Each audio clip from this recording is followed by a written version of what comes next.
আসসালামু আলাইকুম। যে যেখান থেকে দেখছেন আশা করি সবাই ভালো আছেন। আমিও আলহামদুলিল্লাহ খুব ভালো আছি। দেখুন আজ আপনাদের সামনে নিয়ে হাজির হয়েছি ইলিশ মাছের দারুণ একটি রেসিপি, তেল ঝাল রেসিপি বলতে পারেন। দেখুন মাছটা রান্না করতে কত সুন্দর দেখাচ্ছে। চলুন আমরা মূল প্রসেসে চলে যাই রান্নার। দেখুন প্রথমে কিন্তু এখানে একটা কড়াই আমি বসিয়ে দিয়েছি, দিয়ে দিব সয়াবিন তেল পরিমাণ মতো।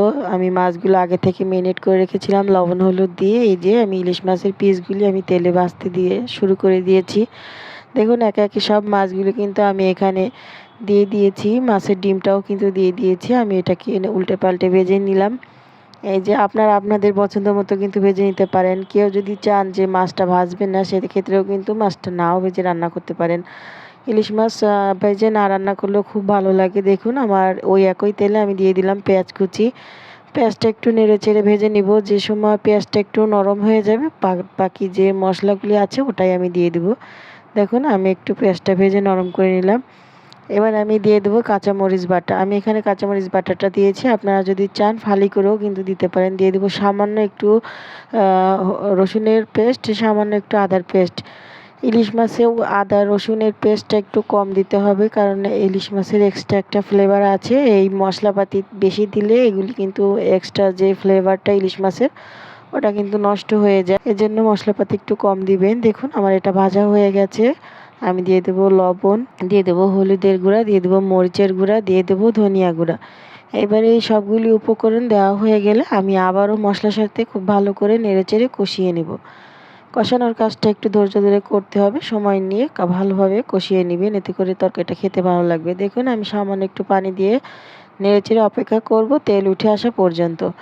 দেখুন তেলটা কিন্তু ভাসতে শুরু করে দিয়েছে। এই যে তেলটা ভেসে উঠেছে। এরপর যে আমি এখানে কিছু সবজি কেটে রেখেছিলাম, আলু, বেগুন এবং কিছুটা মূলো আমি এখানে কেটে রেখেছিলাম, সেটা এখানে দিয়ে দিলাম। দেখুন এবারে এটাকে উল্টে পাল্টে মশলার সঙ্গে কষিয়ে আমি ঢাকনা দিয়ে ঢেকে রাখবো 5 মিনিটের জন্য।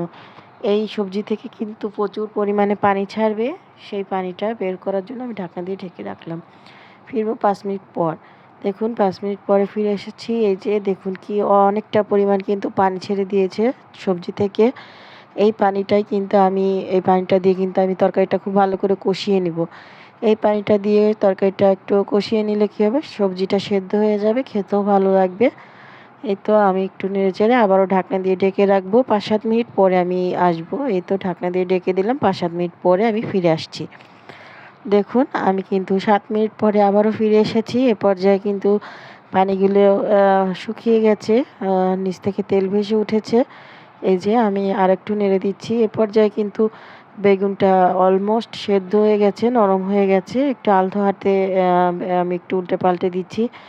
এবারে নেড়েচেড়ে আমি পানি দিয়ে দিব পরিমাণ মতো। পরিমাণ মতো পানি দিয়ে আমি এখানে যে মাছটা ভেজে রেখেছিলাম ওই মাছটা পুরোটাই আমি এখানে দিয়ে দিব।